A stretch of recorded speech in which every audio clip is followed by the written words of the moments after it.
சேர தாண்டவம் என்பது புரட்சி கவிஞர் அவர்களால் 1954 எழுதப்பட்ட ஒரு புகழ்பெற்ற நாடக நூல்.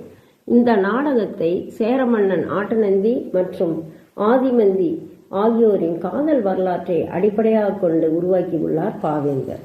சங்க இலக்கிய நூல்களான அகநானூறு மற்றும் சிலப்பதிகாரம் இவற்றில் காணப்படும் இவர்களுக்கு இடையேயான காதல் குறிப்புகளை மையமாக கொண்டு படைக்கப்பட்டுள்ள நாடகம்.